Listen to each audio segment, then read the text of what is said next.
Hey everybody, Green Films Official here, and welcome to my Christmas special. Now, I would say sorry it's late, but you know what? Christmas was only 4 days ago, it's still December, it's still the Christmas season.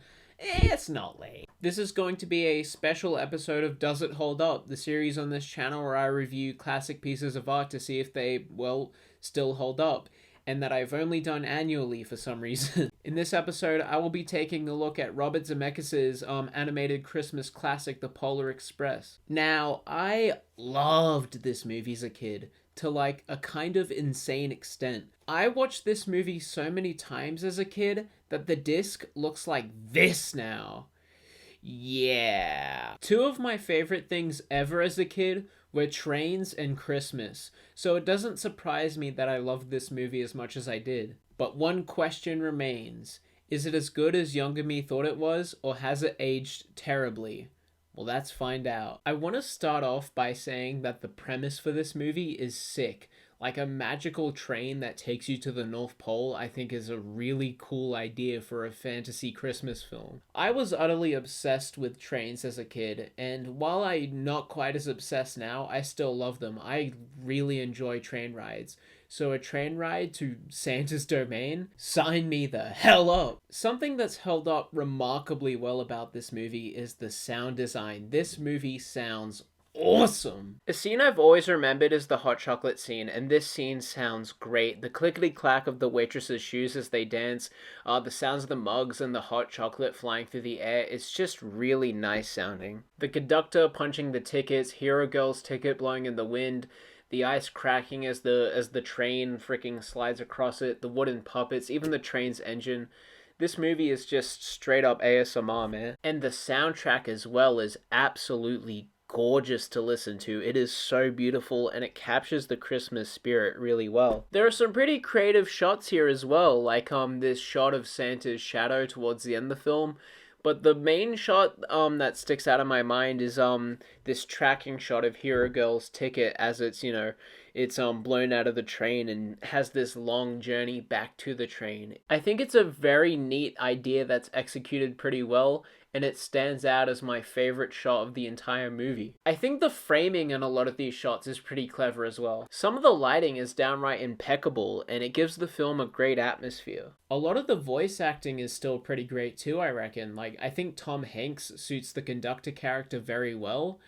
And I appreciate that a lot of the children sound like actual children, which is kind of a rarity for animated films these days. Except for Know-It-All, who doesn't sound like a child at all and sticks out like a sore thumb whenever he opens his mouth. Eddie Deezen has also based his entire career basically on playing nerds in movies, so it's not really an original role for him in the slightest. Oh, and fun fact, my school yearbook thinks I look like Know-It-All from this movie, and I mean, my feelings aren't hurt or anything. A big problem I have with this movie is that there isn't much setup for anything, and we don't really know anything about the characters. Hero Boy, our protagonist, is a young boy who wants to believe in Santa Claus, but is having some doubts, and as the film progresses, he learns to believe again and regains his Christmas spirit. Then there's Billy, who is shy and lonely, and who claims that Christmas never works out for him. And I guess the implication is that his family is impoverished or something. But as the film goes on, he grows to be more comfortable around people, and much like Hero Boy, gains that Christmas spirit. That's about it for character depth in this movie. We know practically nothing about anyone else. When Indrid Cold from the Mothman Prophecies, a character who we pretty much never see, and who is left ambiguous as possible to build a sense of mystery and fear of the unknown, feels like a more fleshed out character than Hero Girl, this film's female lead, I think there's a serious problem. Polar Express is regarded as the first feature-length film to be created entirely with motion capture, and honestly, I think it's pretty ambitious and impressive for the time. However, something that was hot shit 19 years ago is not necessarily hot shit now, and the Polar Express is a prime example of that. The facial animation in this film is very dated and honestly kind of ugly. It falls very far down into the uncanny valley, and man, there are just some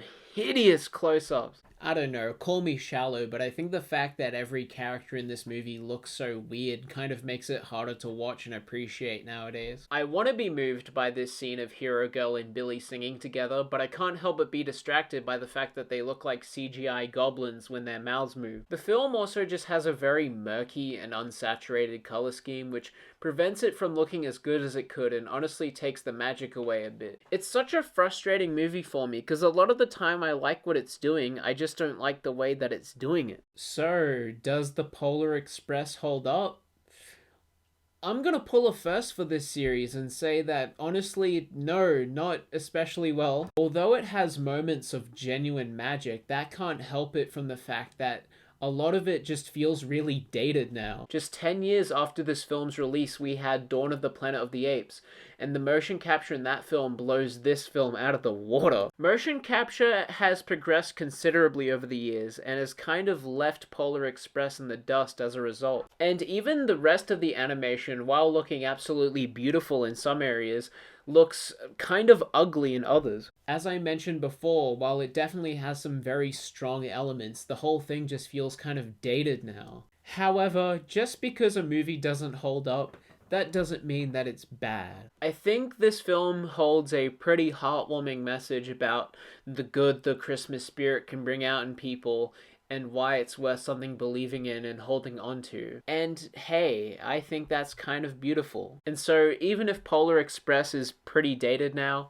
it'll always be a Christmas classic for that reason. That about wraps up my thoughts on the Polar Express, but before I leave, there are a couple things I want to talk to you about, mainly about this channel and its future. Now, don't worry, this isn't anything serious. I'm not announcing the deletion of my channel or anything. However, I think there are a couple things that are worth mentioning. If you're a long-time subscriber of mine, I really want to apologize for the fact I haven't uploaded nearly as much this year. It's been an incredibly busy and hands-on year for me, both because it's been my final year of high school, and also for some personal family-related reasons that I'd rather not share online. Don't worry yourself about the latter half of that statement. Everything is fine, I promise you. It's just not something I want to share on the internet. Anyways, my main point here is that a lot of this stuff has gotten in the way of me making videos. And so for a lot of the time I haven't been working on or uploading videos, I've been doing a lot of written reviews on Letterboxd.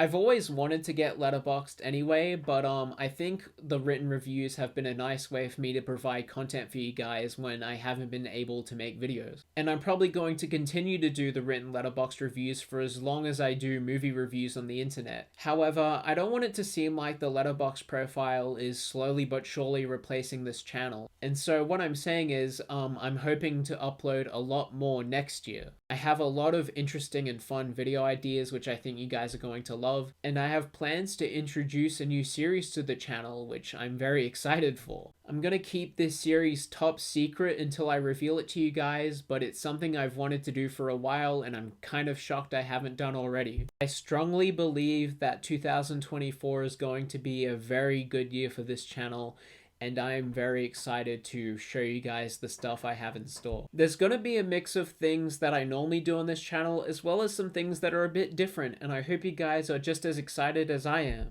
Well, with all that out of the way, I hope you guys enjoyed the video. If you did, leave a like and subscribe if you haven't already. Your support really helps out. And if you want to check out my written reviews, the link to my Letterboxd page is in the description. I'm pretty proud of some of the stuff I've written on there, and it would warm my heart if you guys checked it out. And don't worry, there are some shorter joke reviews as well. And yeah, I hope you guys had a very Merry Christmas, and I can't wait to see you all next year. Bye!